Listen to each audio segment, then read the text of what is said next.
একটা তড়িৎ প্রবাহ যখন যায় তখন সেই তড়িৎ প্রবাহ যাওয়ার পথে বিভিন্ন রোধের পরিবাহী সেই বর্তনীতে থাকে। আমরা সেই বিভিন্ন রোধের পরিবাহীগুলিকে শুধুমাত্র এত রোধ বলে উল্লেখ করতে পারি। যেমন একটা পরিবাহী যার রোধ হলো 7 ওহম, আমরা তখন তাকে একটি পরিবাহী তার ওহম 7 ইত্যাদি না বলে আমরা 7 ওহম রোধ। এইবার বর্তনীতে এই বিভিন্ন রোধের পরিবাহীগুলি বিভিন্নভাবে সাজানো থাকতে পারে।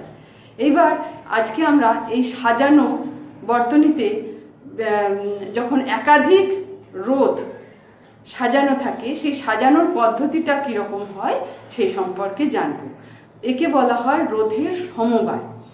এবারে রোধের সমবায় আমরা দেখব যে 2 রকম সমবায়, একটা হচ্ছে শ্রেণী সমবায় আর আরেকটা হচ্ছে সমান্তরাল সমবায়। আমরা প্রথমে শ্রেণী সমবায় দিয়ে শুরু করি। শ্রেণী সমবায়ে যদি আমরা ছবি আঁকি, রোধকে সাধারণত এই রকম ভাবে ছবিতে প্রকাশ করা হয়। এই একটা রোধ, এই রোধটা ধরলাম R1, আর একটি রোধ R2, বিভিন্ন মানের রোধ আর কি এগুলি, আর একটা রোধ ধরলাম R3। এরা যখন এইভাবে সজ্জিত থাকবে, এখানে 3টি রোধ নিয়েছি, তবে 3টি রোধই যে হবে তার কোনো মানে নেই। 2টি রোধও হতে পারে বা 3-এর জায়গায় 4, 5, 6 যত খুশি হতে পারে।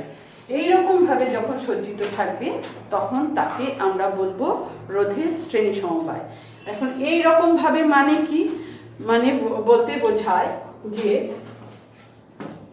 যদি কোনো বর্তনীতে একাধিক রোধ এমনভাবে সজ্জিত থাকে যে প্রতিটা রোধের শেষ প্রান্ত পরের রোধের প্রথম প্রান্তের সঙ্গে যুক্ত থাকে এবং বর্তনীর প্রতিটি রোধের মধ্যে দিয়ে তড়িৎ প্রবাহ মাত্রা একই থাকে, তখন সেই সমবায়কে আমরা বলে থাকি রোধের শ্রেণী সমবায়।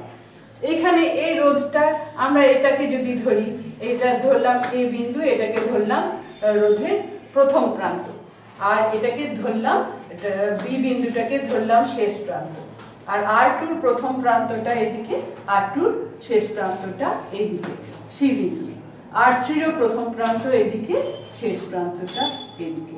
তাহলে দেখো যে R1 এর শেষ প্রান্তের সঙ্গে R2 প্রথম প্রান্ত যুক্ত এই বি বিন্দুতে, আবার R2 শেষ প্রান্তের সঙ্গে R3 প্রথম প্রান্ত যুক্ত এই সি বিন্দুতে, আর একদম প্রথম রোধের প্রথম প্রান্ত একদম শেষ রোধের শেষ প্রান্ত ব্যাটারির সঙ্গে যুক্ত। তাহলে সেক্ষেত্রে দেখো এখানে এই যে ব্যাটারি থেকে তড়িৎ প্রবাহটা যাচ্ছে, সেই তড়িৎ প্রবাহ যাওয়ার তো একটাই পথ, সেই তড়িৎ প্রবাহ যেটা R1 এর মধ্যে দিয়ে যাচ্ছে সেটাকেই R2 এর মধ্যে দিয়ে যেতে হবে, অন্য কোনো তো পথ নেই, এবং সেটাকেই R3 এর মধ্যে দিয়ে যেতে হবে, এবং তারপরে সেটি আবার নেগেটিভ পোলের মধ্যে চলে আসবে। তাহলে এই যে আমরা বুঝতে পারছি যে এখানে তড়িৎ প্রবাহ মাত্রা কিন্তু প্রত্যেকটা রোধের মধ্যে দিয়ে সমান থাকে। তাহলে এইরকম সমবায়কে আমরা বলি রোধের শ্রেণী সমবায়। এবার সমান্তরাল সমবায়টা কিরকম? সমান্তরাল সমবায়টা আমরা একটু পরে আলোচনা করব, তার আগে আমরা শ্রেণী সমবায় বা সমান্তরাল সমবায় এই দুটো ক্ষেত্রেই একাধিক রোধ বর্তনীতে যুক্ত আছে। এইবার রোধের বর্তনীর 2টি বিন্দুতে এরকম একাধিক রোধের সমবায় রয়েছে, একাধিক রোধ যুক্ত রয়েছে। এবার এই একাধিক রোধ যে যুক্ত রয়েছে তার বদলে আমরা যদি ওই 2 বিন্দুতে একটাই রোধ যুক্ত করি, যার ফলে ওই 2 বিন্দুর বিভব পার্থক্য আগে যা ছিল, অর্থাৎ একাধিক রোধ যুক্ত থাকার সময় 2 বিন্দুর বিভব পার্থক্য যা ছিল এখনো একই যদি বিভব পার্থক্য থাকে একটি রোধ যুক্ত করলেও, এবং ওই বর্তনীর যে মোট যে তড়িৎ প্রবাহ মাত্রা, সেই তড়িৎ প্রবাহ মাত্রা যদি মোট তড়িৎ প্রবাহ মাত্রা সেটাও যদি একই থাকে, অর্থাৎ মোট ফলাফল আগে যা ছিল একাধিক রোধের ক্ষেত্রে এখন একটি রোধ যুক্ত করে যদি একই ফলাফল হয়, তখন ওই একটি রোধকে আগের একাধিক রোধের তুল্য রোধ বলা হয়। তাহলে আমরা এই শ্রেণী সমবায়ের ক্ষেত্রে তুল্য রোধ কত হতে পারে সেটা আমরা একটু আলোচনা করে নেব। তাহলে একটা জিনিস কিন্তু খুব ভালো করে মনে রাখতে হবে, সেটা হচ্ছে শ্রেণী সমবায়ে প্রত্যেকটা রোধের মধ্যে দিয়ে তড়িৎ প্রবাহ মাত্রা কিন্তু সমান। এই নিয়ে প্রশ্ন আসে, কাজে এটা মনে রাখতে হবে। আচ্ছা, শ্রেণী সমবায় কাকে বলে সেটা যদি একটু আমরা লিখে নিই, সেটাও হতে পারে, একটু লিখে নিই, তারপরে আমরা তুল্য রোধ কাকে বলে এবং তুল্য রোধ কত হবে সেটার আলোচনায় চলে আসবো।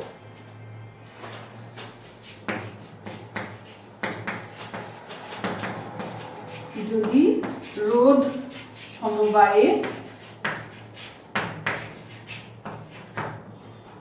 প্রতিটি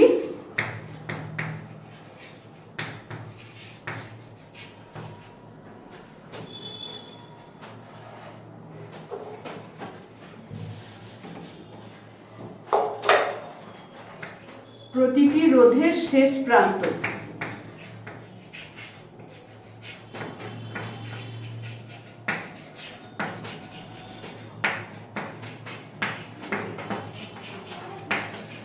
পরের রোধে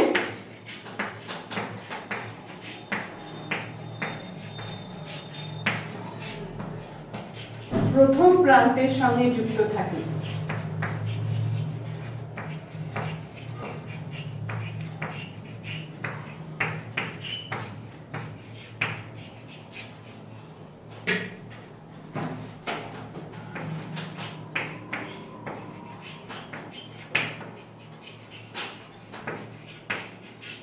এবং এটাই খুব ইম্পর্ট্যান্ট, প্রতিটি রোধের মধ্যে দিয়ে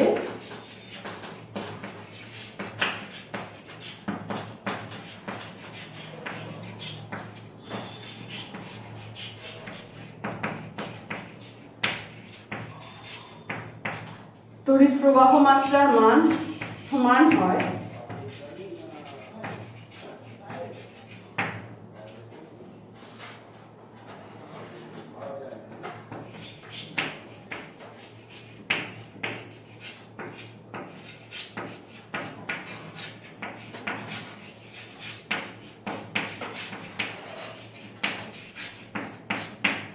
তবে সেই রোধ সমবায়কে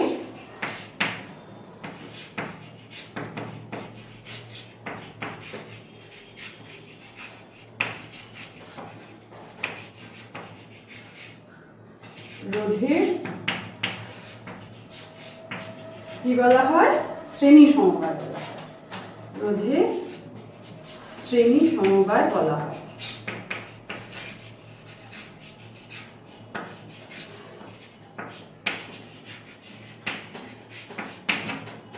এবার আমরা তুল্য রোধ কাকে বলে সেটাও একটু লিখে নিই। আমরা শুনে নিয়েছি, এবার একটুখানি লিখে নিই।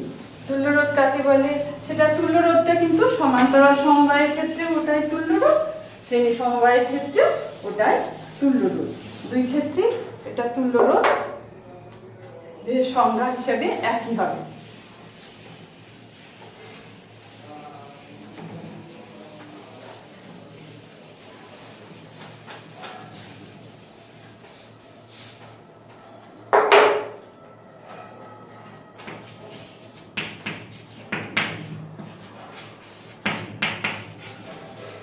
তড়িৎ বর্তনী দুই বিন্দুতে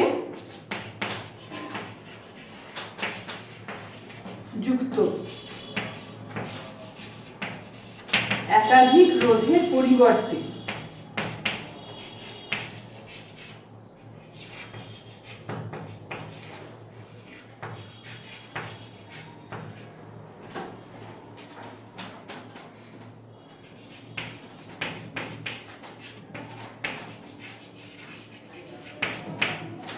যদি একটি রোধ যুক্ত করা হয়,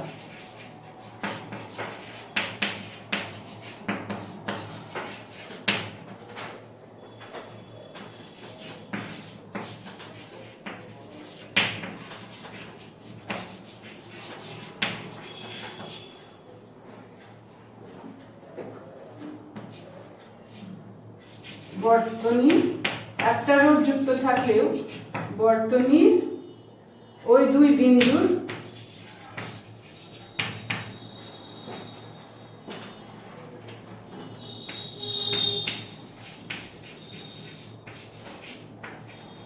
মধ্যে বিভব প্রভেদ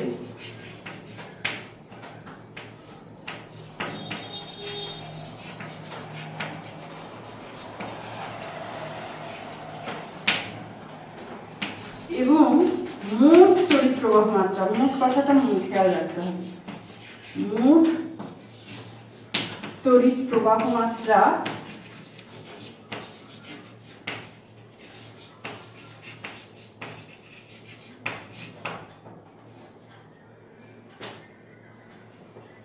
অপরিবর্তিত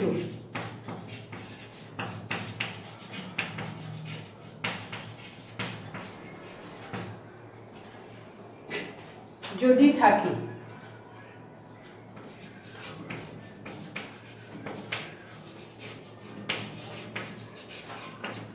তবে একটিমাত্র রোধটিকে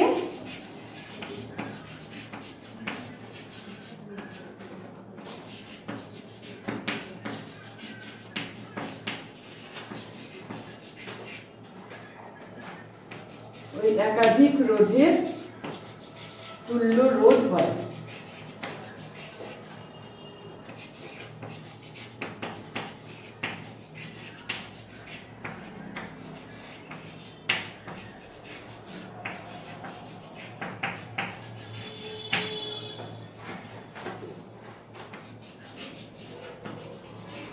এবার আমরা দেখে নেব যে এই যে শ্রেণী সমবায়, তিনটে রোধ দেখছি আমরা শ্রেণী সমবায়ে যুক্ত আছে।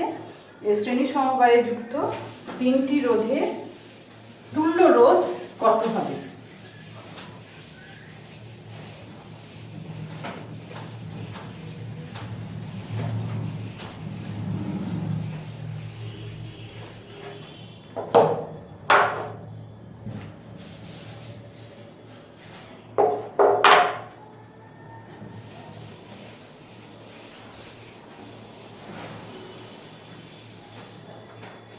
আমরা যদি এই R1 রোধটির কথা চিন্তা করি, তাহলে R1 রোধের এই দিকের প্রান্ত A, এদিকের প্রান্ত B, তাহলে R1 রোধের এক প্রান্ত থেকে অন্য প্রান্তে তড়িৎ প্রবাহ, এক প্রান্ত থেকে অন্য প্রান্তের বিভব প্রভেদ, সেটাকে আমরা যদি VAB বলি, VAB is equal to VA minus VB equal to কি হবে? এখানে আমরা তড়িৎ প্রবাহ মাত্রা দেখেছি I, এটা রোধ হচ্ছে R1, এর মধ্যে দিয়ে তাহলে I তড়িৎ প্রবাহ মাত্রা যাচ্ছে, রোধ R1, ওহমের সূত্রানুসারে বিভব প্রভেদ is equal two I R1 হবে অবশ্যই। আবার R2 রোধের দুই প্রান্তে বিভব প্রভেদ, সেটা হচ্ছে VBC বলতে পারি এটাকে, VBC is equal to VB minus VC is equal to, এখানেও একই তড়িৎ প্রবাহ মাত্রা, তো অন্য কোনো রাস্তা নেই, এটাকেই যেতে হবে, আইকেই যেতে হবে। আর রোধ হচ্ছে R2, তাহলে ওহমের সূত্রানুসারে V is equal to IR সূত্রানুসারে VB minus VC হলো IR2। এবার R3 রোধ, তার দুই প্রান্তের বিভব পার্থক্য যদি বলি আমরা VCD is equal to VC minus VB is equal to একই রকম ভাবে হবে IR3। এইবার আমরা এই যে তিনটে রোধ R1, R2, R3, তিনটে রোধকে যুক্ত করেছি A এবং D বিন্দু, A এবং D বিন্দুর মধ্যেখানে R1, R2, R3 তিনটে রোধ যুক্ত। এবার A আর D বিন্দুর মধ্যেখানে আমরা একটা রোধ যুক্ত করলাম, সেই রোধটার নাম দিলাম RS। এইবার দেখো A আর D বিন্দুর বিভব পার্থক্য যেটা, মানে একক আধানকে A থেকে B তে নিয়ে যেতে যেটুকু কাজ করতে হয়, সেটাই হলো A এবং B বিন্দুর মধ্যে বিভব পার্থক্য। আবার একক আধানকে বি থেকে সি বিন্দুতে নিয়ে যেতে যে কাজ করতে হয় সেটা হলো বি এবং সি বিন্দুর মধ্যে বিভব পার্থক্য। আবার সি থেকে ডিতে নিয়ে যেতে যে কাজ করতে হয় সেটা হলো সি এবং ডি বিন্দুর মধ্যে বিভব পার্থক্য। তাহলে আমরা যদি একেবারে এ থেকে ডিতে নিয়ে যাই তাহলে ভিএডি হবে এ থেকে ডি বিন্দুতে একক আধানকে নিয়ে যেতে যা কাজ করতে হয় এ এবং ডি বিন্দুর বিভব পার্থক্য। তাহলে এ এবং ডি বিন্দুর মধ্যে এ থেকে ডি বিন্দুতে নিয়ে যেতে যে কাজ করতে হবে সেটা তো এই কাজ এই কাজ এই কাজের যোগফল, অর্থাৎ এই বিভব পার্থক্য এই বিভব পার্থক্য এই বিভব পার্থক্যকে যোগ করলে তবে আমরা এ এবং ডি বিন্দুর মধ্যে বিভব পার্থক্যকে পেয়ে যাব। অর্থাৎ আমরা লিখতে পারি V A minus V D equal to হচ্ছে এই বিভব পার্থক্য, মানে এখানে যতটা কাজ করতে হচ্ছে ভিএ মাইনাস ভিবি, তার সঙ্গে যোগ করব এখানে নিয়ে যেতে যতটা কাজ করতে হচ্ছে ভিবি মাইনাস ভিসি, তার সঙ্গে যোগ করব এখান থেকে এখানে নিয়ে যেতে যতটা কাজ করতে হচ্ছে অর্থাৎ ভিসি মাইনাস ভিডি। এ করলেই আমরা ভিএ মাইনাস ভিডি পেয়ে যাব। হ্যাঁ, এ থেকে ডি বিন্দু যে দুই বিন্দুর মধ্যে তিনটে রোধকে যোগ করা হয়েছে সেই দুই বিন্দুর মধ্যে বিভব পার্থক্য হলো এই সবগুলির যোগফল। অর্থাৎ এই সবগুলির বাম দিকের গুলোকে যদি যোগ করি তারপর পরে আমরা ডান দিকের গুলোকে যোগ করি, তাহলে ডান দিকের গুলো যোগ করে আমরা পেয়ে গেলাম I R one plus I R two plus I R three. অর্থাৎ এ এবং ডি বিন্দুর মধ্যে বিভব পার্থক্য হচ্ছে I R one plus I R two plus I R three. এইবার আমরা যেমন বললাম যে তিনটে রোধের বদলে একটা রোধ যুক্ত করেছি, সেটার নাম দিলাম আরএস। কিন্তু যুক্ত করলেই সেটা তুল্য রোধ হবে না। যদি যে দুই বিন্দুর মধ্যে একাধিক রোধকে যুক্ত করা হয়েছে সেই দুই বিন্দুর যা বিভব পার্থক্য এখনো কিন্তু বিভব পার্থক্যটা একই থাকতে হবে। আমরা দেখছি সেই দুই বিন্দুর বিভব পার্থক্য হচ্ছে ভিএ মাইনাস ভিডি। সেই বিভব পার্থক্যটা যদি একই থাকে এবং মোট প্রবাহ মাত্রা যেটা সেটা হচ্ছে আই, সেই আই যদি একই থাকে তবেই কিন্তু তাকে তুল্য রোধ বলবে। তাহলে সেক্ষেত্রে আমাদের ওহমের সূত্রানুসারে আমরা পাচ্ছি দুই বিন্দুর বিভব পার্থক্য ভিএ মাইনাস ভিডি, এখানেও যা ছিল এখানেও যদি তাই থাকে তাহলে ভিএ মাইনাস ভিডি, মোট প্রবাহ মাত্রা আই ছিল এখানেও যদি আই থাকে তাহলে আই, এবং আমরা একটা এই তিনটে রোধের বদলে একটা রোধ যুক্ত করেছি সেটা হলো আর এস। এইটা যদি হয় আর এস এর মান যদি এমন হয় যে এটা খাটছে ভিএ মাইনাস ভিডি, এখানে যা ছিল এখানে ভিএ মাইনাস ভিডি তাই আছে, ওখানে মোট প্রবাহ মাত্রা ছিল আই, এখানেও সেই মোট প্রবাহ মাত্রা আই আছে, তবেই এই আরএস কে বলা হবে তুল্য রোধ। তাহলে আমরা আগের উপরের যে উপরের সমীকরণটাকে যদি আমরা 1 নম্বর সমীকরণ বলি আর এটাকে যদি আমরা 2 নম্বর বলি, 1 আর 2 এর তুলনা করে আমরা কি পেয়ে যাচ্ছি, ওখানে ভিএ মাইনাস ভিডি সমান I R one plus I R two plus I R three, এখানে ভিএ মাইনাস ভিডি সমান আই আর এস। তাহলে আমরা দেখতে পাচ্ছি I R S equal to 1 এবং 2 তুলনা করে equal to I R one plus I R two plus I R three, বা আর এস ইকুয়াল টু, এখান থেকে আমরা যদি আই কমন নিয়ে নিই তাহলে কি দাঁড়াচ্ছে, আচ্ছা আই আর এস লিখি আরেকবার, equal to I into R one plus R two, I common নিয়ে নিই প্লাস আর থ্রি, অর্থাৎ আর এস ইকুয়াল টু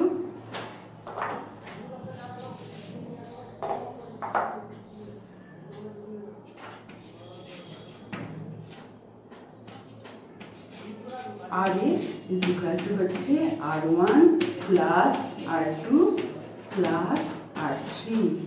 অর্থাৎ যে রোধগুলি একাধিক রোধ ছিল যুক্ত সেই রোধগুলোর প্রত্যেকটার মানের যোগফল বের করে নিয়ে সেই যোগফল ততটা রোধের যদি একটাই রোধ আমরা এখানে বসিয়ে দিতে পারি ওই দুই বিন্দুর মধ্যে, তাহলেই কিন্তু আগে যা ফল হচ্ছিল তিনটে রোধের ক্ষেত্রে এখনো সেই একই ফল হবে, অর্থাৎ তুল্য রোধের মান শ্রেণীর সমবায় হচ্ছে সমস্ত রোধগুলোর যোগফল।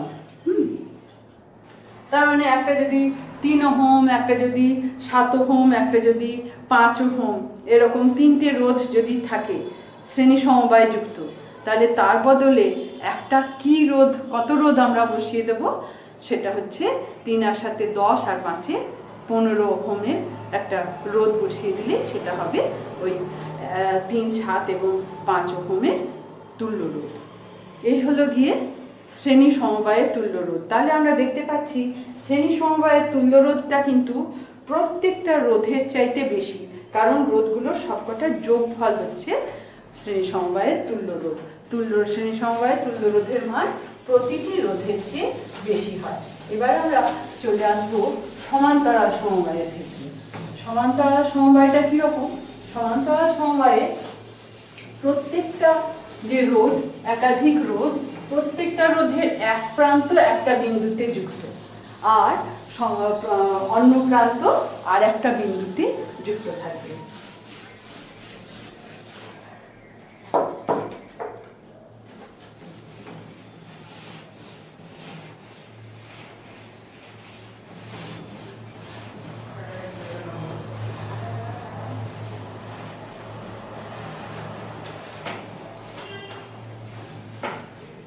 এখানেও আমরা যদি তিনটে রোধ ধরে নিই, তিনটে রোধের বদলে অন্য রোধও হতে পারে, আমরা ধরে নিচ্ছি তিনটে রোধ। এই একটা রোধ, এর দুটো প্রান্ত, এটাকে ধরলাম এ বিন্দু আর এই প্রান্তটাকে ধরলাম বি বিন্দু। আর একটা রোধ, এটা R1, আর একটা রোধ, এটারও এই প্রান্তটা আর এই প্রান্তটাকে এইভাবে এ এবং বি বিন্দুতে যুক্ত করে দেওয়া হলো। এই আর একটা রোধ R3, এটারও দুই প্রান্তকে ওই দুই বিন্দুতে যুক্ত করে দেওয়া হলো, অর্থাৎ প্রত্যেকটা রোধের এক প্রান্তকে একটা বিন্দুতে আর প্রত্যেকটা রোধেরই অন্য প্রান্তগুলিকে আরেকটা বিন্দুতে যুক্ত করে দেওয়া হলো, এবং সেই দুই বিন্দুর সঙ্গে ব্যাটারি যুক্ত করে দেওয়া হলো। তার ফলে কি হলো, প্রত্যেকটা রোধেরই কিন্তু দুই প্রান্ত, তো নির্দিষ্ট দুটি বিন্দুর বিভব তো আর আলাদা আলাদা হবে না, তার মানে প্রত্যেকটা রোধের দুই প্রান্তের বিভব পার্থক্য কিন্তু একই থাকলো, সমান থাকলো। এইরকম যদি সমবায় হয় তাহলে তাকে বলে রোধের সমান্তরাল সমবায়। অর্থাৎ তড়িৎ বর্তনীতে একাধিক রোধকে যদি এমনভাবে যুক্ত করা হয় যে প্রত্যেকটা রোধের এক প্রান্ত একসাথে একটা বিন্দুতে এবং প্রত্যেকটা রোধের অপর প্রান্ত একসাথে অন্য বিন্দুতে যুক্ত থাকে, এবং প্রত্যেকটা রোধেরই দুই প্রান্তের বিভব পার্থক্য যদি সমান হয়, তাহলে আমরা সেই সমবায়কে বলবো তড়িৎ রোধের সমান্তরাল সমবায়। তাহলে এটাও আমরা একটুখানি লিখে নিই, সমান্তরাল সমবায় কাকে বলে। তারপরে আমরা তুল্য রোধটা নির্ণয় করব।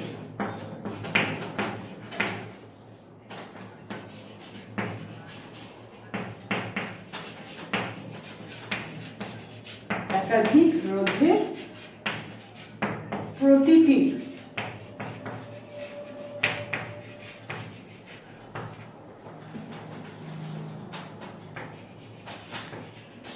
এক প্রান্ত একটি বিন্দুতে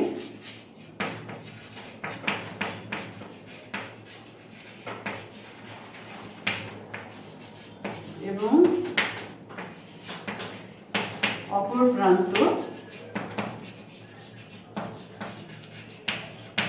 অন্য একটি বিন্দুতে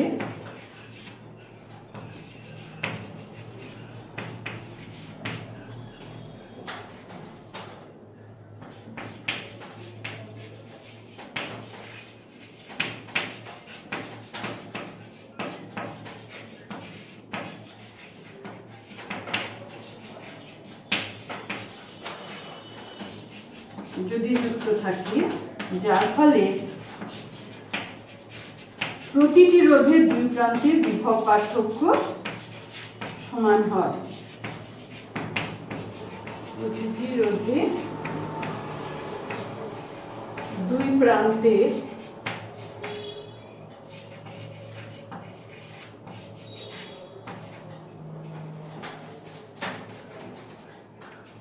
বিভব পার্থক্য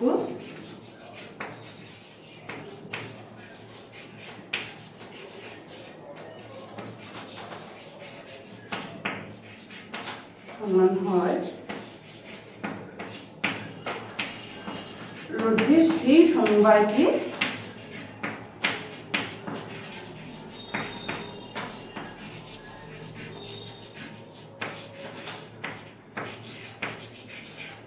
সমান্তরাল সমবায় বলে। রোধের সমান্তরাল সমবায় কিন্তু এই সমবায় রোধেরও হতে পারে, তড়িৎ কোষেরও হতে পারে। আমরা এখন রোধের সমবায় নিয়ে আলোচনা করছি।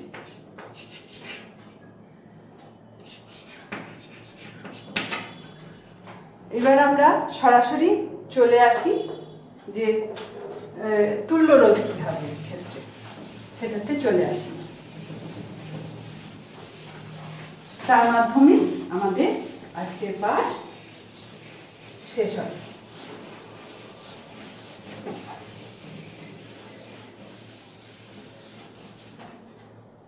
আমরা যদি এই R1 রোধটির কথা ভাবি, তাহলে R1 রোধের দুই প্রান্ত বিন্দু হচ্ছে A এবং B। তাহলে দুই প্রান্তের বিভব পার্থক্য আমরা লিখতে পারি VA মাইনাস VB। এবার এইখানে কিন্তু আগের বারে শ্রেণী সমবায়ের ক্ষেত্রে আমরা দেখেছিলাম যে প্রত্যেকটা রোধের মধ্যে দিয়ে তড়িৎ প্রবাহ মাত্রা সমান ছিল, কারণ একটাই রাস্তা ছিল, প্রত্যেকটা রোধের মধ্যে দিয়ে একই তড়িৎ প্রবাহ মাত্রাকে যেতে হতো। এইখানে কিন্তু দেখো ব্যাটারি থেকে যে তড়িৎ প্রবাহ, সেটাকে যদি আই বলি আমরা, আই বেরিয়েছে, সেটা এ বিন্দুতে গিয়ে কিন্তু তার সামনে তিনটে পথ, একটা হচ্ছে এই R1 রোধের মধ্যে দিয়ে চলে গিয়েছে, আর একটা এই R2 রোধের মধ্যে দিয়ে চলে গিয়েছে, একটা R3 রোধের মধ্যে দিয়ে চলে গেছে। কাজে এই তড়িৎ প্রবাহটা কিন্তু তিনটে পথের মধ্যে ভেঙে যাবে।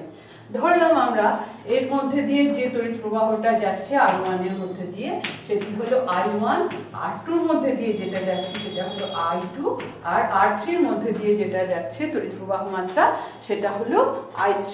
তাহলে অবশ্যই I1 plus I2 plus I3 মিলে হবে হচ্ছে I, কারণ এই আইটা ভেঙে গিয়ে তিনটে প্রবাহ মাত্রা ভেঙে গিয়ে তিনটে রোধের মধ্যে দিয়ে চলে গেল।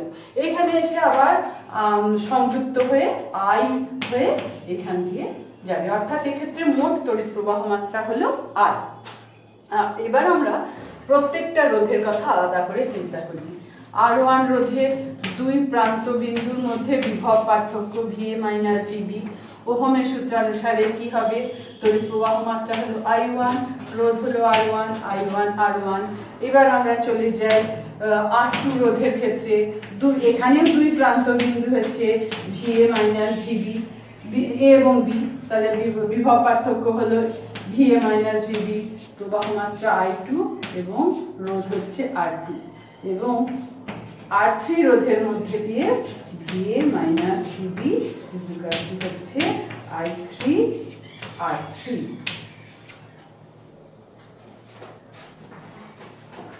এবার আমরা প্রত্যেকটার মধ্যে দিয়ে তড়িৎ প্রবাহ মাত্রা কত হচ্ছে সেটা একটুখানি যদি দেখে নিই।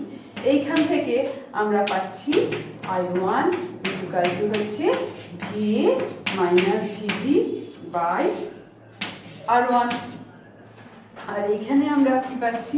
এখানে আমরা পাচ্ছি I2 হচ্ছে VA minus VB by R2। আর এখানে আমরা পাচ্ছি I3 হচ্ছে VA minus VB by R3। তাহলে আমরা তো জানি যে তিনটে প্রবাহ মাত্রা মিলে মোট প্রবাহ মাত্রা, তাহলে তিনটিকে আমরা যদি যোগ করে দিই তাহলে আমরা মোট প্রবাহ মাত্রা পাবো। তার মানে I হচ্ছে VA minus VB by R1 এই যে I1 এর সঙ্গে I2 কে যোগ করে দিলাম। I2 ইজ ইকুয়াল টু হচ্ছে VA minus VB by R2, আর তার সঙ্গে I3 কে যোগ করে দিলাম VA minus VB by R3। অর্থাৎ এখান থেকে আমরা কি পেলাম? এখান থেকে আমরা পেলাম হচ্ছে I ইজ ইকুয়াল টু, প্রত্যেকটা VA মাইনাস VB আছে, অর্থাৎ আমরা VA মাইনাস VB কে কমন নিয়ে নিতে পারি। VA মাইনাস VB কে কমন নিয়ে নিলাম। তাহলে এখানে কি পড়ে থাকলো?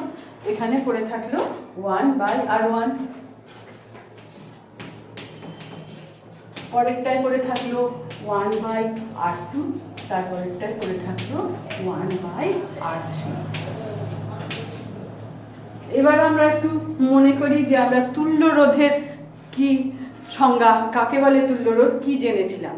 আমরা জেনেছিলাম তুল্য রোধ হলো এমন একটা রোধ যে দুটো বিন্দুতে একাধিক রোধ যদি যুক্ত থাকে, তার বদলে ওই দুটো বিন্দুতে একটাই রোধ আমরা জুড়ে দেবো, যাতে ওই দুই বিন্দুর বিভব প্রভেদ একই থাকবে এবং মোট প্রবাহ মাত্রা সেটা একই থাকবে। অর্থাৎ এখানে ওই দুই বিন্দুর বিভব প্রভেদ হচ্ছে VA মাইনাস VB, সেটা একই থাকবে এবং মোট প্রবাহ মাত্রা I সেটা একই থাকবে। তাহলে সেক্ষেত্রে আমরা সেটাকে বলবো তুল্য রোধ। আমরা এটাকে এখানে যেটা একটা রোধ লাগালাম, সেই একটা রোধ যেটা তুল্য রোধ, সেটাকে আমরা যদি বলি RP হলে, তাহলে এই শর্তটা মানতে গেলে তাহলে আমাদের ওহমের সূত্র অনুসারে কি হবে? যদি RP যদি তুল্য রোধ হয়,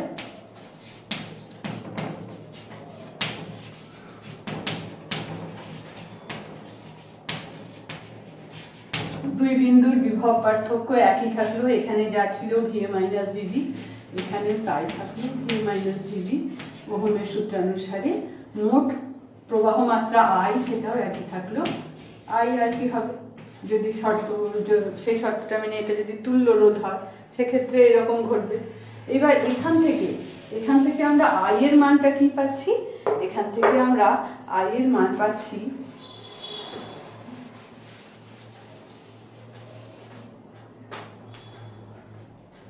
I is equal to VA minus VB by RT। এবার এই সমীকরণটা 1 নম্বর নাম দিয়ে, এটাকে 2 নম্বর নাম দিয়ে এই দুটো সমীকরণের তুলনা করো দেখি। এই দুটো সমীকরণের তুলনা করলেই আমরা দেখতে পাচ্ছি এখানে y, এখানে y, এখানে VA মাইনাস VB, এখানে VA মাইনাস VB, এখানে তার সঙ্গে আছে 1/R1 plus 1/R2 plus 1/R3, এখানে তার সঙ্গে আছে 1/RP। তাহলে আমরা অবশ্যই কি বলতে পারি?